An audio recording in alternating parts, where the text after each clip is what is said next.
Je vous accueille aujourd'hui au bureau de la dissidence pour lever le voile sur le visage de la fille aînée de l'Église, la France. Celui-ci apparaît crispé, tendu. Notre République semble en effet tiraillée entre pluralité et pluralisme et est quotidiennement questionnée par la visibilité de la deuxième religion de France, l'islam. Assez pour que l'expression de cette foi contraint le pays du foie gras à reconsidérer un concept devenu loi, la laïcité. Le tout dans un contexte de crise identitaire, économique, où l'échec de nos politiques sociales, entre autres, participe à la désignation d'un bouc émissaire, ou ne devrais-je pas dire barbe émissaire. Qui dit bouc émissaire dit grande couverture médiatique de l'anecdotique. De fait, on distingue à travers les petites fenêtres de nos journaux télévisés la mise en place d'un clash des civilisations, qui pourrait être illustré par un Jésus distribuant des pains sur les marchés et des musulmans volant des pains au chocolat, le tout arbitré par des athées brandissant un étendard de la laïcité. Ou pire, on croit voir la fille aînée de l'Église, la France, jeter son voile pour se vêtir de l'habit d'une contractuelle obsédée par des burqas mal garés et verbalisant à tout bout de champ, pour au bout du compte, privilégier au verbe de la pédagogie la rusticité de la sanction. Pour en parler avec nous aujourd'hui, nous fallait-il un homme de foi? Peut-être. Un spécialiste de la laïcité? Évidemment. Notre invité est entre autres sociologue des religions, maître de conférences à Sciences Po Paris, directeur de l'Institut du sens politique et membre du groupe Religion, Société, Laïcité. Chers web auditeurs, je convoque donc aujourd'hui au bureau de la dissidence Olivier Bobineau. Monsieur Bobineau, j'ai tenté de définir la laïcité, ce concept, et c'est d'ailleurs parce que c'est un concept en plus fixé dans une loi et souffrant de plusieurs définitions idéologiques, que j'ai revu mes prétentions à la baisse. De plus, c'est quand j'ai lu dans votre livre que le mot laïcité n'était pas inscrit dans la loi de 1905 lors de son vote, que j'ai jugé opportun de vous attendre pour partager avec nos chers web auditeurs une définition plus précise. Alors Olivier, puisque ce terme n'était pas présent dans le texte, d'où vient le mot laïcité?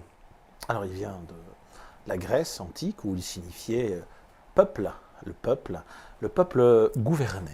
Progressivement, il va prendre une certaine réputation et se développer, déployer lors des premiers siècles des communautés chrétiennes dans le monde où la langue grecque domine et va signifier à terme la grande division ecclésiale de l'Église catholique. J'entends y compris catholique romaine, catholique orthodoxe, à savoir la différence entre laïkos, les fidèles, le peuple, et les clercs, ceux qui ont le pouvoir du sacré, ceux qui sont ordonnés et qui reçoivent le sacrement de l'ordre dans le cadre de l'Église catholique romaine. On considère que ces termes-là apparaissent au IIIe siècle, dans ce qu'on appelle des livres d'ordination qui font état d'une hiérarchie. IIIe siècle, avant ça n'existe pas, et je tiens à mentionner ici pour nos auditeurs et nos web auditeurs que le terme prêtre n'est pas mentionné dans le Nouveau Testament pour les chrétiens. Il n'est mentionné qu'une seule fois pour dire grand prêtre, c'est dans l'Épître aux Éphésiens, et le seul grand prêtre qu'il y a, s'il y en a un, c'est Jésus, considéré comme le Messie, le sauveur de l'humanité. Voilà, donc cette division, c'est le IIIe siècle, progressivement dans un monde de langue grecque, mais où le pouvoir de Rome est encore puissant et va aboutir à une moralisation, une distinction morale. D'un côté, il y a ceux qui sont consacrés à Dieu, au sacré, et les autres qui sont le peuple. D'accord, donc on peut dire qu'à cette époque-là, le mot laïcité n'était pas laïque. Pas du tout, paradoxalement, c'est ce que j'ai un certain plaisir à le dire, puisque c'est aussi mon rôle d'être un peu en marge de différentes chapelles. C'est comme ça aussi que j'envisage ma fonction intellectuelle. Le paradoxe, c'est que le mot laïque vient du christianisme et des premières communautés chrétiennes. D'accord, donc bien plus tard. Et à partir de quel moment ce mot devient politique? Il devient politique au sens après la Révolution française. Et le XIXe siècle constitue le point d'appui, et notamment autour de la querelle scolaire, autour de la querelle des cimetières, autour de ce qu'on appelle la querelle laïque et de premiers conflits qui vont aboutir à des lois, les lois notamment 80, 81, 82, 1881, 1881 et 1882, sur l'école libre, gratuite et laïque. D'accord, donc ce mot, on peut dire qu'il incarne aujourd'hui une loi, on peut le dire que ça incarne une loi, et pour nous permettre de faire la distinction entre le concept et la loi, ces articles, pouvez-vous nous parler, s'il vous plaît, de ceux qui l'ont initié? Quel était l'esprit originel, l'enjeu des débats? Là, il faut vraiment faire un panorama historique. Hein. Il faut voir, allez, 3 grandes étapes. La première étape, sans aucun doute, c'est le passage d'un ordre social et politique, puisque laïcité, le terme laïcité renvoie à un ordre social et politique, d'accord, qui se traduit en droit. Quand on parle de laïcité, c'est bien l'ordre social, politique traduit en droit. Bon, on pourrait dire l'ordre juridique, politique et social. Alors, la France, à partir du baptême de Clovis, pendant 1000 ans, va se fonder sur l'ordre qu'on appelle la catholicité. Catholicité, c'est-à-dire que le fondement moral du lien social et politique est le christianisme interprété par l'Église catholique. L'Église catholique a même en France le monopole d'interprétation, on dit le monopole herméneutique d'interprétation de ce qu'est le lien social, de ce qu'est le lien politique, de ce qu'est le fondement du lien politique et social. C'est l'Église catholique romaine. Bien, en effet, entre 496, baptême de Clovis, ou autour de 500, disons, il y a des historiens qui disent que c'est plutôt en 502, bref, autour de 500, jusqu'à l'invasion protestante, à la réforme protestante. Je dis invasion parce que c'est comme ça qu'ont perçu certains catholiques, la réforme protestante, et encore aujourd'hui, sans aucun doute. Il y a 1000 ans où l'ordre politique est fondé sur l'ordre sacré interprété par l'Église catholique romaine.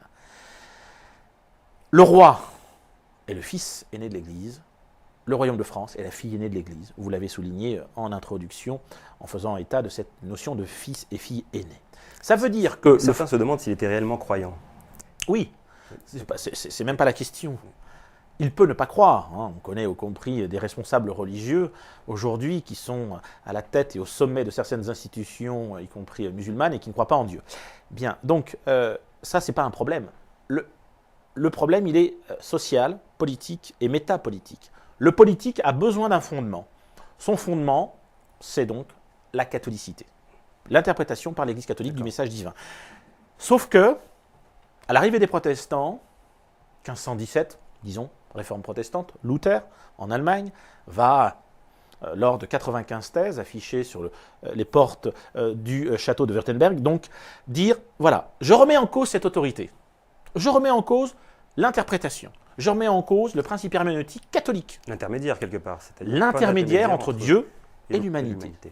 Et je dis, et je propose, 1, de traduire la Bible, et 2, chaque fidèle, chaque laïc, parce qu'il n'y a que des laïcs, hein, tout le monde est chrétien, à part une minorité juive, tout le monde est laïc, fidèle laïc, c'est-à-dire fidèle croyant de l'Église, eh bien aura la possibilité d'avoir accès à son Dieu, directement, par l'intermédiaire de l'Écriture. Sola scriptura. D'accord. Donc seul le texte. Seul le texte et la foi. D'accord. Seul le texte, la foi. Quelle claque dans la figure. Rome condamne, et ceci vient en France. Sauf que quand ça vient en France, en Allemagne, l'Allemagne n'est pas un État. Il y a des principautés, il y a des royaumes, il y a différentes villes commerciales. Très vite en Allemagne, il va y avoir une paix. 1555, la paix d'Augsbourg. C'est-à-dire, chaque région, sa religion.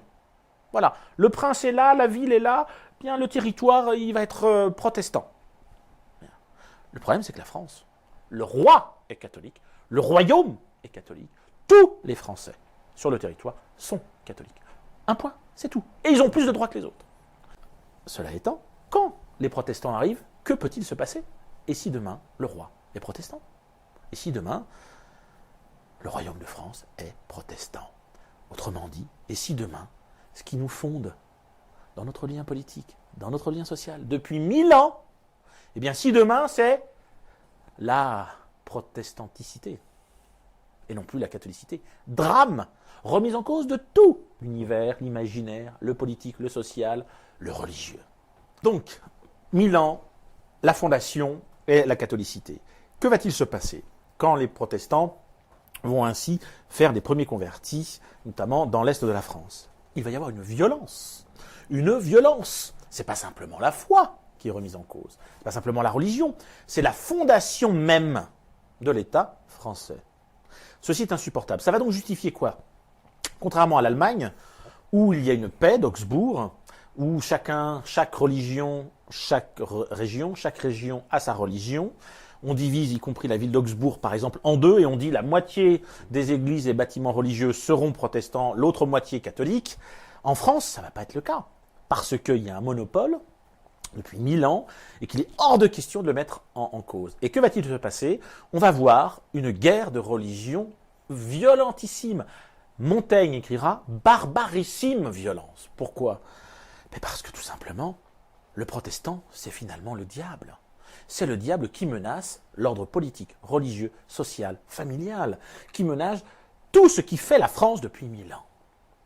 Et il s'organise comment alors, cette communauté protestante? Eh bien, dans l'obscurité, la nuit, hors la loi. Elle s'organise comme elle peut. Elle enterre ses morts la nuit, puisque si elle enterre le jour, ils sont aussitôt déterrés par les catholiques.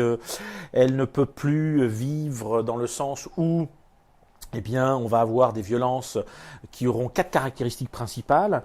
D'abord, elles seront scatophiles, c'est-à-dire que des femmes seront violées alors qu'elles sont mortes. Ensuite, on s'en prendra aux nourrissons. On éventrera des femmes dont on tirera les bébés vivants. Ça rappellera d'ailleurs le GIA et le FIS, mais un peu plus tard, en 1990-91, en Algérie. Donc là, on est quand même en France, dans le pays du dieu Amour. Et dans ce pays du dieu Amour, au nom de ce dieu, parce que tout est menacé par les protestants, qui incarnent le diable, eh bien, on va prendre la tête des bébés et les frotter contre les murs vivants, sachant que la mère protestante est éventrée et gît à côté. Il y aura également une violence qu'on appelle anthropophagique. Je pense là au bourreau de Carcassonne, qui en 1563 va éventrer vivant un protestant, en prendre le foie et le manger en public.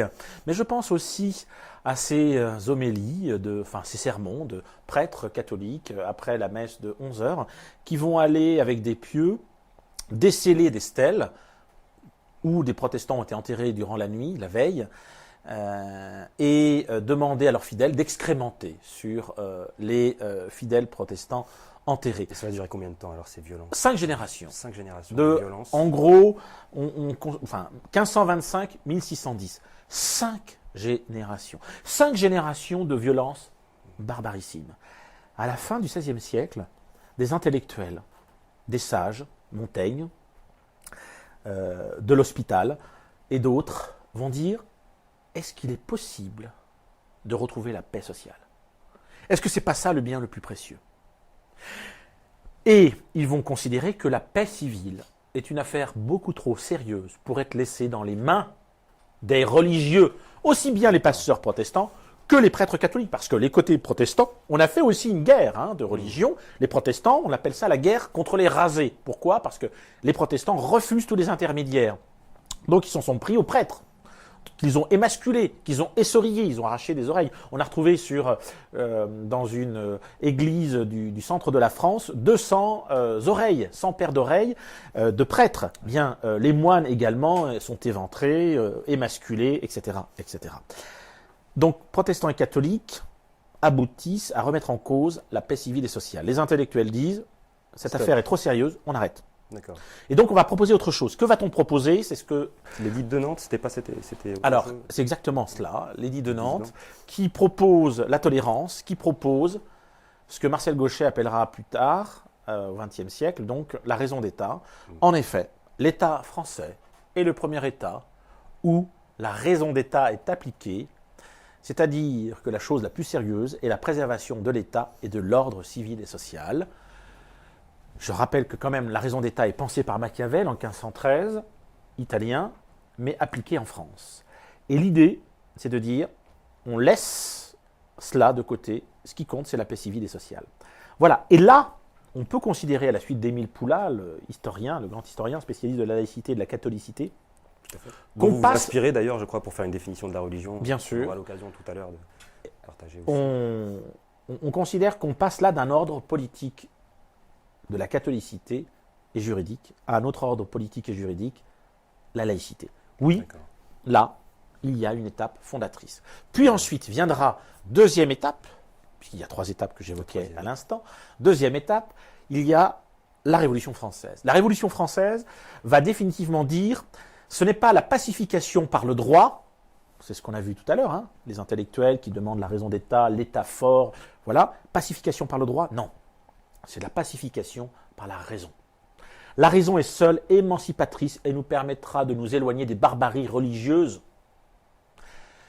Deuxième étape, la Révolution française, émancipation de l'individu, de ses appartenances villageoises, communautaires, traditionnelles, qui l'enferment, qui les cloisonnent, qui l'étouffent. Troisième étape, 19e siècle. Au 19e siècle, en effet, en pleine révolution industrielle, deuxième révolution industrielle, première révolution industrielle 1830 en France, deuxième révolution 1880, eh bien, durant ces révolutions industrielles, donc économiques, donc sociales, l'idée c'est il faut redéfinir le cadre social et politique. En pleine révolution, en pleine urbanisation, exode rural, on devient ouvrier, on était ouvrier agricole, eh bien il va falloir redéfinir le lien social et politique. Et dans ce cadre-là, la démocratie, la République se fondent et vont considérer qu'il faut passer par l'école, par l'ensemble des instances de socialisation et ne plus laisser ce monopole, à qui donc? À l'Église catholique romaine. On peut parler là d'une certaine incarnation, d'une application concrète de ce qui avait été pensé par les intellectuels, comme Montaigne, qu'on appelle les politiques, de ce qui avait été pensé également par les Lumières, proposé par la Révolution française. Oui, au XIXe siècle, à la fin du XIXe siècle, la laïcité prend corps dans l'école, dans les cimetières, dans les bâtiments publics, et ça sera conclu notamment par, d'une certaine façon, consacré par la loi de 1905, dite de séparation. Alors justement, en France, et on a déjà eu l'occasion de le dire ici, la définition idéologique dominante ne s'inscrit pas dans le pluralisme.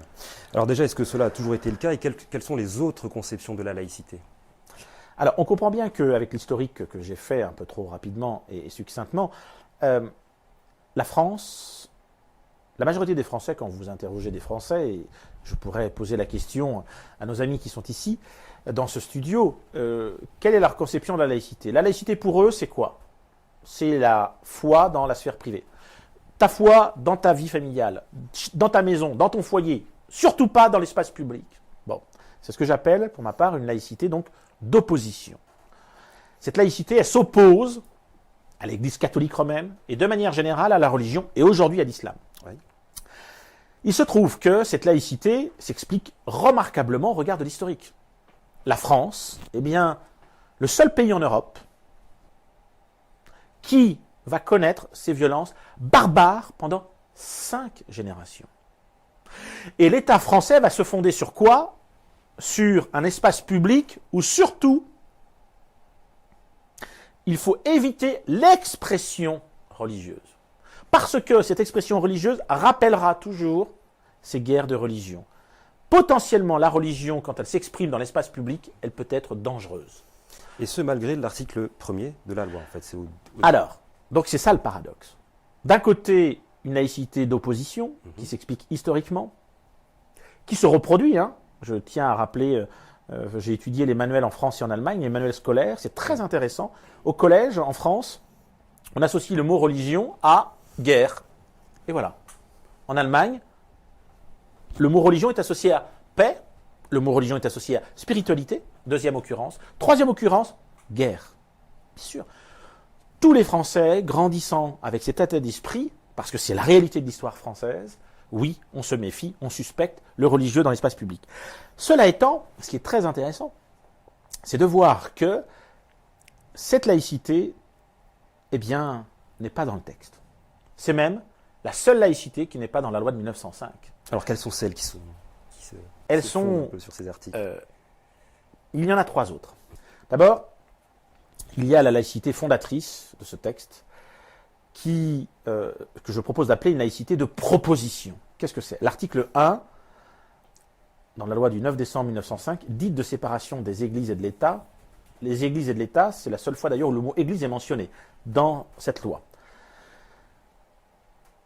La République assure la liberté de conscience. Point. Elle garantit le libre exercice des cultes, sous réserve de l'intérêt de l'ordre public établi par la loi. Quel est le mot qui revient? Liberté. Elle assure la liberté de conscience, elle garantit le libre exercice des cultes. Liberté, liberté, liberté, liberté. Et elle ne fait pas que le garantir, c'est-à-dire mettre des dispositifs, la République aussi assure la liberté de conscience. C'est-à-dire qu'elle, c'est plus que garantir, assurer, ça veut dire rendre certain. C'est le principe fondateur. La liberté de conscience à tout prix, mais il n'y a qu'une seule limite, l'ordre public. Pourvu que ça ne trouble pas l'ordre public. Qui, lui, est défini par quoi, l'ordre public aussi? Alors, l'ordre public est défini par la loi et interprété par le Conseil d'État, qui est la plus haute juridiction administrative de l'État français, et qui évolue, bien sûr. Mais l'ordre public, c'est tout ce qui porterait atteinte à la sûreté, sécurité, salubrité, tranquillité de l'espace public, dans lequel les citoyens coexistent et vivent et se rencontrent. Autrement dit, l'article 1, c'est la liberté, pourvu qu'elle ne trouble pas l'ordre public. Autrement dit, alors que les Français pensent que la laïcité, c'est la privatisation de la foi, ta foi dans ta famille, tranquille, loin de tout, eh bien cet article ne propose pas du tout la privatisation de la foi, il propose la publicisation du culte. La possibilité... Oui, vous alliez répondre, c'est la possibilité de pratiquer dans l'espace public son culte, qui est une notion française juridique très particulière, qui correspond à dire, vous pouvez, à partir de votre édifice religieux, donc c'est une notion qui vient de la civilisation paroissiale catholique, hein, mais le culte c'est quoi? C'est la possibilité de pratiquer sa foi à partir dans l'édifice religieux et à partir de l'édifice religieux. Bon, il y a une notion territoriale. Ça veut dire quoi? Ça veut dire que demain, oui, tous les Français peuvent descendre dans la rue et faire ce qu'ils veulent. Mettre les mains en l'air si ça leur chante, si c'est leur foi, porter le voile, il n'y a aucun problème. Porter aussi, normalement, la burqa. Sauf si à un moment donné, il y a trouble à l'ordre public. Donc, cet article 1 peut interroger en disant, mais attendez, vous êtes gentil, vous venez de nous dire que l'histoire faisait que, mais d'où vient-il? Eh bien, il vient d'une chose toute simple, c'est que précisément, suite aux guerres de religion, la notion importante qui va se dégager, c'est la liberté d'opinion religieuse. C'est la liberté. C'est la liberté. Et d'ailleurs... C'est ce qu'il y avait donc dans l'esprit originel de la loi. Bien sûr. Et donc, si vous voulez, il y a une tension qui va s'opérer entre d'un côté l'ordre public, la paix civile, sociale, et de l'autre la liberté, y compris... d'exercer son culte. Son culte ou pas. Je reprends là l'article fondateur de cet article 1 de 1905. L'article fondateur de cet article 1 se trouve dans la Déclaration des droits de l'homme de 1789. La Déclaration des droits de l'homme et du citoyen de 1789, d'août 1789. Article 10, nul ne doit être inquiété, y compris pour ses opinions religieuses, même pour ses opinions religieuses. C'est-à-dire, eh bien, je fais ce que je veux, dès lors que je suis dans liberté de conscience. Alors c'est quoi? Il n'y a que l'histoire qui explique qu'on est si loin en France de cette interprétation-là, de cette laïcité de proposition? Oui. L'histoire, principalement, qui... Eh bien, après, il y a une actualisation, c'est-à-dire qu'il va y avoir, on va venir, mais le fait de la venue d'une nouvelle religion qui va, qui ne va pas avoir, si l'on peut dire, au regard de cette histoire, la pudeur, et qui va dire, mais attendez, c'est une laïcité de proposition, donc exprimons nos opinions dans l'espace public. Sauf que, y compris les catholiques ont complètement intégré qu'il fallait abandonner la soutane dans les années 60, il fallait abandonner la grosse croix, etc. Sauf qu'aujourd'hui, on opère un retour de cela. On y reviendra. Les autres laïcités. Voilà, on a vu la laïcité d'opposition qui s'oppose à la laïcité de proposition, et entre deux, donc il y en a encore d'autres qu'on va essayer de... Voilà, laïcité, rapidement, d'opposition, c'est le contexte de la loi, mais elle n'est pas dans la loi. Les trois autres sont laïcité de proposition, article 1, on vient de la voir. Les deux autres, les Français, quand ils s'intéressent un peu à la laïcité, connaissent éventuellement le début de ce deuxième article, mais l'interprètent mal juridiquement. L'État ne reconnaît, ne subventionne ni ne salarie aucun culte. Voilà. Donc là, quand vous êtes français, vous vous dites, mais vous voyez bien, hein, l'État n'a rien à faire avec la religion. Hein, on est vraiment, voilà, rien à faire, rien à faire. Bien. Eh bien, c'est une erreur d'interprétation. Pourquoi l'État ne reconnaît. Ni ne salarie. Ouais, ne reconnaît. Donc c'est Bon, légalement. ne reconnaît, ça veut dire quoi? Ne reconnaît, ça ne veut pas dire méconnaît. Problème juridique. Ne reconnaît, ça veut dire ne donne pas de droit de corporation, ne donne pas de droit particulier, distinctif, supérieur au droit commun, au culte, aux églises.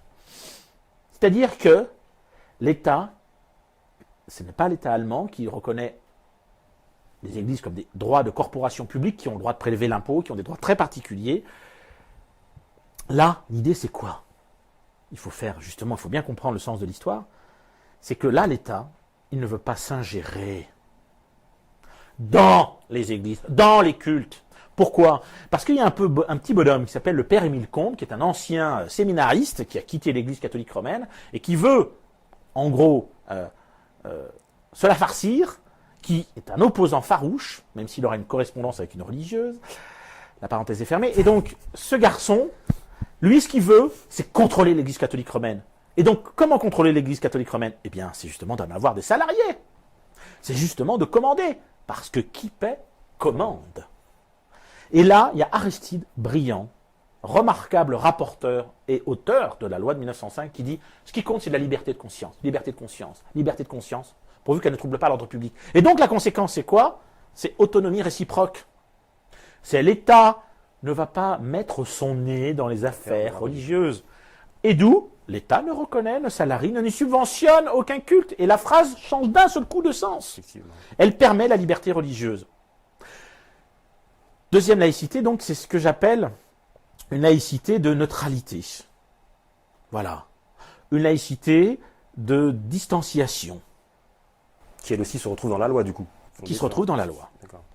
Et puis il y a la suite, qui est une laïcité, qu'on va dire, de composition, qui est toute simple, qui consiste à dire, sauf que, eh bien, il y a des endroits où il faudra garantir la liberté de conscience, parce que les personnes ne pourront pas aller à la mosquée, enfin pas à l'époque, mais à la synagogue, au temple, ou à l'église, ou ailleurs. Oui, comme les hôpitaux. Les hôpitaux, les internats, les collèges, les lycées, les prisons, l'armée.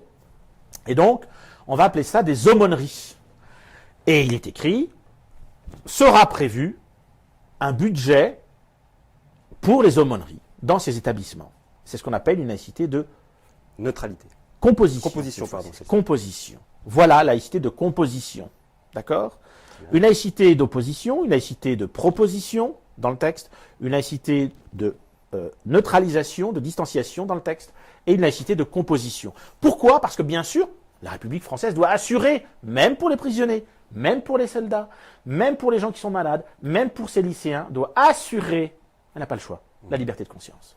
Alors revenons en France justement, où la laïcité souffre donc de plusieurs interprétations, de nouveaux défis, de nouvelles questions se posent, qui ne s'imposaient pas en 1905, ce sont ceux liés à la visibilité de l'islam.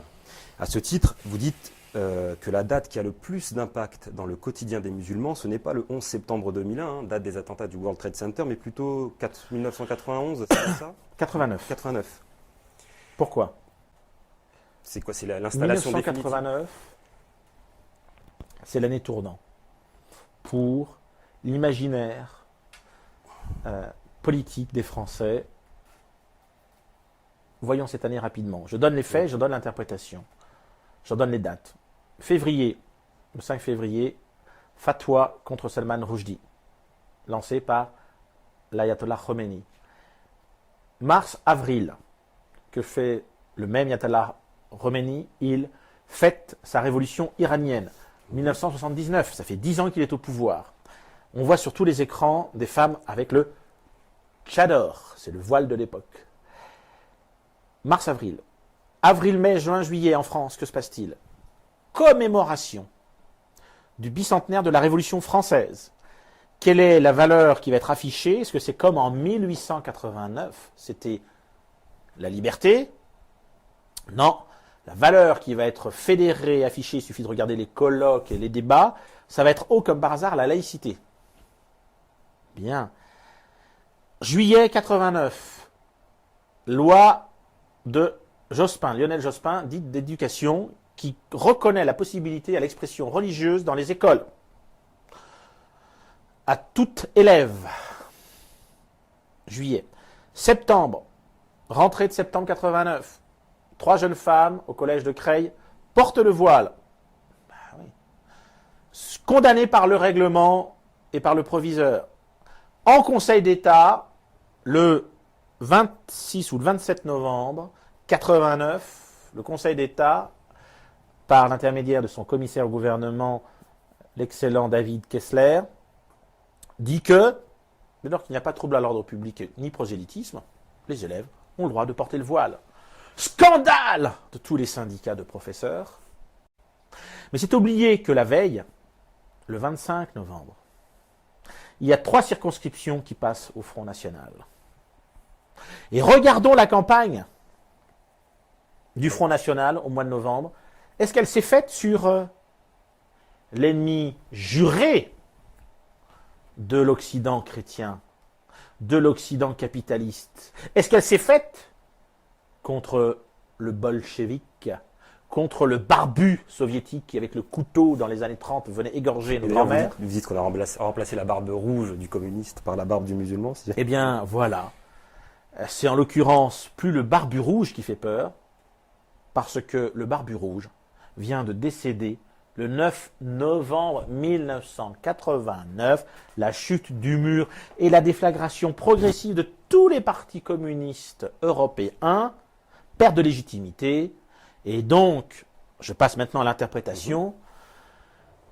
Qu'est-ce qui va se discuter à Noël devant une dinde au marron et devant quelques oranges et beaucoup trop de cadeaux déjà qui nuisent à la consommation et à la réflexion spirituelle à Noël, des petits Français et Françaises? Quels vont être le débat? Ça va être on a peur de l'islam, on a peur du barbu.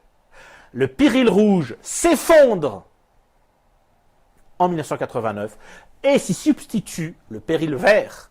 Le grand adversaire depuis la Deuxième Guerre mondiale, depuis 1945, était l'Union soviétique et le Parti communiste. Ce grand adversaire, la guerre froide, c'est pas rien. On est en pleine guerre fraîche. Eh bien oui, ça s'effondre. Et la scène médiatique, l'actualité internationale, nous remplace notre grand adversaire. Un barbu remplace un autre. Alors bien sûr, on ne fait pas de distinction. Hein. Il y a l'Atol Ramini, il est arabe, il est maghrébin, c'est un bougnoul. Là-dessus s'ajoute l'histoire avec l'Algérie et avec les anciennes colonies qui ne viennent pas faciliter, et l'amalgame est fait.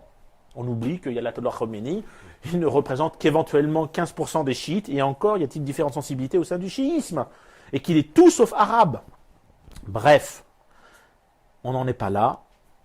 Pour conclure, actualité internationale, ignorance de l'islam fait qu'on aboutit à substituer, ça y est, on a trouvé notre grand bouc émissaire, c'est l'islam. Parmi les raisons qui expliquent les difficultés des musulmans, certains avancent le manque d'un représentant officiel de l'islam. Les autorités n'ont pas d'interlocuteur identifié, contrairement aux autres religions. C'est pour pallier à ce manque, il me semble que l'idée d'un islam de France est née, que le gouvernement a initié la création telle que le CFCM. Alors est-ce que vous le voyez aussi comme ça, ce manque d'un représentant officiel de l'islam? C'est réellement un problème? C'est une tragédie pour les musulmans. Là, vous dites que ces structures, pour revenir aux structures justement, vous dites qu'elles sont inefficaces, inactives et sans lendemain, et que l'islam de France est un échec. Oui. Vous avez identifié plusieurs raisons à cet échec, des facteurs politiques, juridiques, sociologiques. Parmi ces derniers d'ailleurs, les facteurs sociologiques, vous parlez d'individualisme religieux. Qu'entendez-vous par là? Et puis après, on pourra revenir sur l'idée d'un manque d'un représentant officiel. L'ensemble des grandes religions, toutes les institutions, dans le cadre de la modernité, vont connaître un effondrement, une crise de légitimité. Le propre de la modernité, c'est de séparer les individus des grandes institutions. D'ailleurs, séparation des familles. séparation des générations, ce qu'on appelle la décohabitation intergénérationnelle. Oui, l'individu moderne est un individu qui, par émancipation, par la raison, par lui-même, s'émancipe des appartenances traditionnelles. Parmi elles, la religion. Parmi elles, les institutions traditionnelles. La famille, les églises. Bon. Donc évidemment, ça explique que, par exemple, l'Église catholique aujourd'hui, il n'y a plus que 2% de la population française qui pratique. 2%. On était à 56% au lendemain de la Seconde Guerre mondiale. Et dans certaines régions, on attendait 98%, je pense, à certaines régions en Bretagne ou en Vendée. Bon, aujourd'hui, c'est 2%.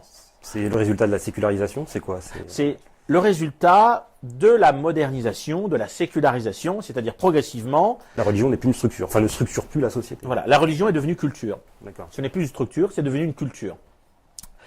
Et dans ce cadre-là, l'individualisme religieux, bien sûr, l'islam.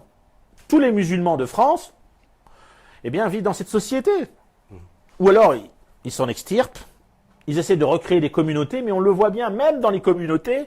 Moi, je refuse le terme communautariste, je préfère parler d'individualisme confinitaire, c'est-à-dire que ce sont des individus qui s'assemblent par affinité pour confirmer leur propre quête identitaire et se rassurer entre eux, parce qu'on est dans un monde où il y a pas mal de risques, risques nucléaires, écologiques, financiers, sanitaires, peut-être qu'on y reviendra. Donc autrement dit, l'islam, on nous parle de communauté communautariste, mais pas du tout.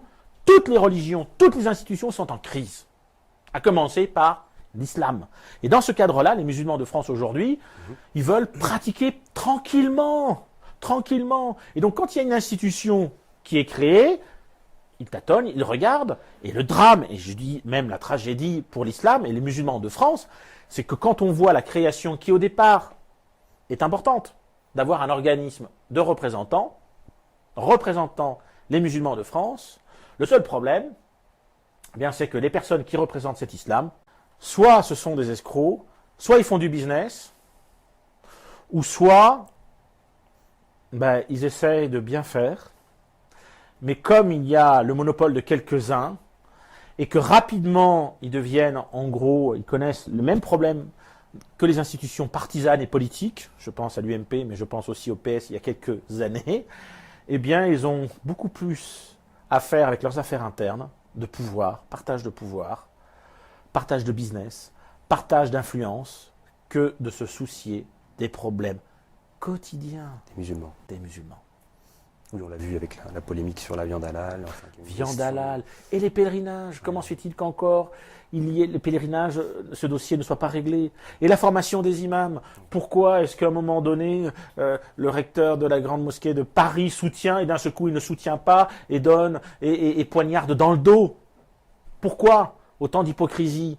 Pourquoi autant de violence symbolique? Pourquoi? Enfin, vraiment, voilà. Alors, on sait pourquoi dans le cas de Dalil Boubaker. On sait que ce monsieur n'est pas apprécié par les musulmans. Ouais. On sait qu'il est illégitime. Mais la République française le maintient pour des raisons économiques et symboliques et historiques. Et pour en revenir à l'individualisme religieux, vous en parliez, je crois, dans votre livre, vous faisiez état de ce que c'était. En quoi c'est un problème, un facteur problématique? Parce qu'il sape toute légitimité d'institution. D'accord. L'individualisme religieux n'est valide, n'est digne de foi que ce que je valide individuellement dans ma conquête, dans ma quête.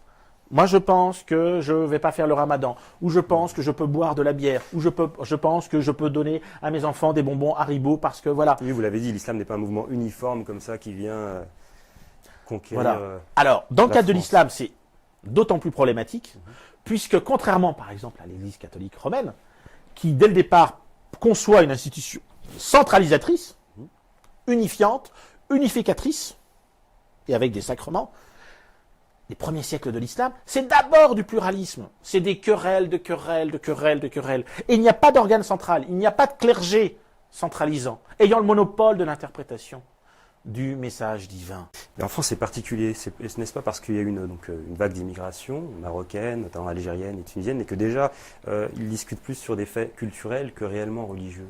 Ce sont des Erreur. Aux États-Unis, mon expérience, puisque j'étais accueilli par le gouvernement américain aux États-Unis pendant une quinzaine de jours, je n'ai vu que des personnes qui, comment dire, alors pratiquaient un autre islam que je voyais en France, et qui se querellaient Alors d'une autre manière, mais qui se querellaient parce qu'ils n'étaient pas d'accord, par exemple, sur comment enterrer leurs morts dans une mosquée à Washington. Et il y avait différentes interprétations. Pourquoi? Parce qu'il y avait des Arabes. Pourquoi? Parce qu'il y avait des Persans. Mais pourquoi? Parce qu'il y avait aussi des Pakistanais. Ou il y avait des Anglais. Bon. Enfin, qui avaient vécu à Londres leur foi musulmane. Et tout ce beau monde se retrouvait là. Et surtout, moi, ce qui m'a vraiment étonné, c'est la dimension sociale de l'islam. Quand vous allez aux États-Unis, les musulmans sont des cadres supérieurs, sont des chefs d'entreprise. Ils n'existent pas, ils ne sont pas dans la population. Ils ne sont pas dans les prisons. Dans les classes populaires, ils ne sont pas dans les prisons. Les musulmans, ce sont nos noirs américains, si vous voulez. Où on voit, ils sont déclassés socialement, disqualifiés économiquement, ils n'ont pas accès à l'élite. Ils n'ont pas accès à la société de consommation de manière naturelle, c'est toujours le système D, etc. Ils logent dans des cités, enfin voilà, c'est la stigmatisation, c'est un problème non pas religieux, mais social. D'accord. Dans votre livre, en plus d'offrir des clés de compréhension, vous dessinez des voies vers ce qui pourrait garantir le pluralisme, comme le fait de privilégier dans les débats les citoyens, quelles que soient leurs croyances et leur appartenance religieuse. Alors déjà, qu'est-ce que la citoyenneté ? Dans un premier temps, et en quelques mots, pouvez-vous nous faire part d'une caractéristique du cadre légal laïque que vous proposez? Alors dans ce livre, avec Stéphane Lattion, Les musulmans une menace pour la République, que nous avons publié cette année, je crois. Tout à fait. Cet été. On a essayé de réfléchir sur qu'est-ce que la citoyenneté dans un cadre laïque. Il y a au moins 3 dimensions. D'abord, il y a le fondement, le socle des valeurs. Liberté, égalité, fraternité, laïcité. Voilà, donc les principes des valeurs. Ensuite, il y a les pratiques. C'est-à-dire, l'idée, voter, aller à l'école, le service militaire, et cette dimension pratique s'incarne y compris aussi dans des engagements syndicaux, politiques. Et puis il y a une troisième dimension qui est, et qui est sans doute, à mon avis, la plus fondamentale, c'est l'idée de dire qu'on est dans la confiance, on est dans la bienveillance, et que l'intérêt général a tout son sens, a tout son sens. Et que, à partir de là, les 2 socles, c'est liberté et ordre public. Et qu'à un moment donné, on va trouver, je reviens au 2e niveau, les réponses pratiques en fonction des 4 valeurs que j'évoquais, oui, et au regard de l'idéal, liberté et ordre public. Voilà. Tariq Ramadan, qui est venu d'ailleurs sur ce plateau, dit que les citoyens français de confession musulmane sont citoyens de l'État, mais étrangers à la nation. Vous trouvez ça juste? Ce qu'il veut dire, à mon avis, Tariq Ramadan, c'est qu'en effet, les citoyens sont étrangers à la population. À la population, à l'opinion, si vous voulez. Et qu'en effet, l'opinion désigne toujours, dans sa majorité, le musulman comme le bouc émissaire, comme celui qu'il faut rejeter. Il y a une méfiance-défiance à l'égard aujourd'hui du musulman, dès lors qu'il est basané et barbu. D'ailleurs, c'est pour ça que moi, pour ma part, je suis devenu barbu, n'étant pas de confession musulmane. Moi, j'ai tenté de laïciser ma barbe. Voilà, je vois cela. Mais, si vous voulez, je pense que je ne sais pas, quand même, comment on va sortir de cette méfiance-défiance. Ça, c'est la grande question. J'y ai travaillé pendant 5-6 ans et j'ai abouti, y compris dans ce livre, à une proposition de médiation, puisque voilà, c'est des solutions qu'on propose en pratique, mais l'opinion n'est pas prête. L'opinion n'est pas prête. Les politiques sont contre-fiches. Voilà. Les leaders musulmans, alors, ils sont tellement pris par leurs problèmes internes et alors découpage de pouvoir, de business. Qu'est-ce qu'il nous reste? Il nous reste quelques élus locaux peut-être et quelques acteurs de bonne volonté pour essayer de faire qu'il y ait une rencontre véritable entre des problèmes, des ignorances, aussi bien des musulmans de leur propre religion que des non-musulmans qui n'y comprennent rien à l'islam et qui ont toujours cru que l'islam, ça voulait dire soumission, alors que bien quiconque... Alors c'est très intéressant d'avoir vu ça en littérature française d'ailleurs. Tous les professeurs que j'ai eus m'ont dit « Islam, c'est soumission », alors que simplement, il suffit de faire un peu d'arabe et d'histoire pour savoir que l'islam, c'est d'abord s'il y a une soumission, c'est celle à la paix, bien sûr. Es'lem, salam alaikum, shalom, Jérusalem, ville de la paix. Répandez la paix. Voilà, tout simplement. Et on en est à ce point-là aujourd'hui. C'est-à-dire qu'il y a une telle ignorance que je ne crois pas qu'on puisse s'en sortir comme cela. Je suis pessimiste.